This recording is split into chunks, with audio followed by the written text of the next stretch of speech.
Let me take you back to a warm July evening in 2021, deep in the wilderness of Oregon. The sun was just beginning to dip below the horizon, painting the sky in streaks of orange and purple, while the forest floor was alive with the sounds of crickets and the distant call of an owl. It was the kind of evening that felt both peaceful and a little bit eerie, as if the woods themselves were holding their breath, waiting for something to happen. Picture this: a lone hiker, boots crunching through the underbrush, weaving between ancient trees and tangled roots. They're lost in thought, maybe thinking about the trail ahead or the stories these woods could tell.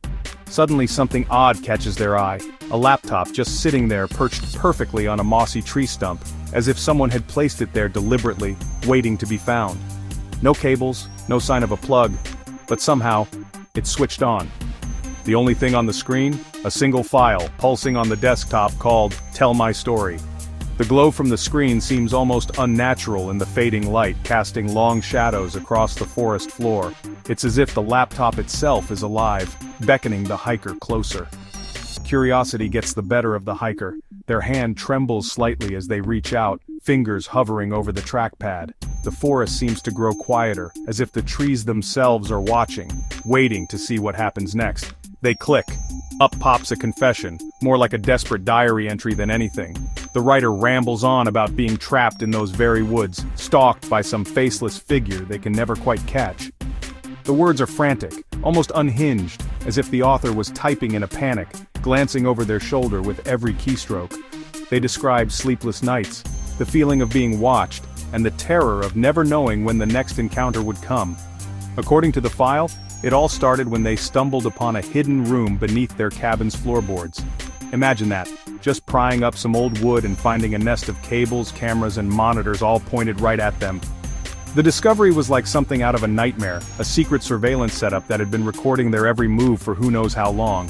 The writer's fear is palpable, their words painting a picture of paranoia and isolation. Day after day, this person was forced to broadcast their every move, their captor always watching, always listening. The sense of being hunted never left them, and the cabin that once felt like a safe haven became a prison of glass and wires. Every creak of the floor, every rustle outside the window, sent their heart racing. Now, here's where things get truly bizarre. Forensic teams got involved, of course. The authorities cordoned off the area, combing through the undergrowth for any sign of who might have left the laptop, or who the mysterious writer could be. The case quickly became the talk of the local town, with rumors swirling about secret societies, government experiments, and even supernatural forces at play. They traced the laptop's MAC address and, wouldn't you know it, it belonged to a unit reported stolen 6 months earlier. The serial number had been scratched off, but the digital trail was still faintly there, like a ghostly fingerprint. Investigators hoped it would lead them to answers, but instead, it only deepened the mystery. So, who left it there? That's the rub. Whoever wrote that file covered their tracks flawlessly. No fingerprints, no login credentials. The hard drive was wiped clean except for that single haunting file. It was as if the person had vanished into thin air, leaving behind only their story and a trail of questions. It was like the machine appeared from thin air, its only purpose to share that cryptic story. The laptop became an artifact, a modern-day message in a bottle left for anyone brave or foolish enough to find it. And just when you think it couldn't get more chilling, the confession ends with a warning, almost as if the writer knew someone would eventually find it. A message that feels less like a plea for help and more like a curse. If you're reading this, it's too late. They will come for you next. The words linger on the screen, heavy with dread, as if the forest itself is whispering them into your ear. Before anyone could copy the rest of the file, the laptop glitched and crashed, almost as if it was protecting itself, or hiding something even darker. The screen flickered, lines of code racing by, and then nothing. Just the reflection of the trees in the black glass, and the uneasy feeling that you've seen something you were never meant to see. To this day, hikers swear they can hear faint static, the soft clatter of keys whenever they pass that spot in the woods.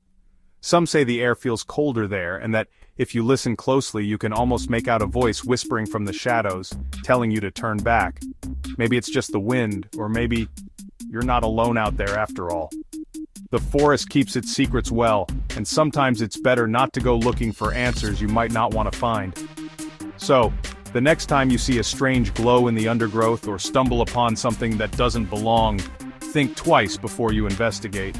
Sometimes, It's better not to know what's waiting for you in the dark.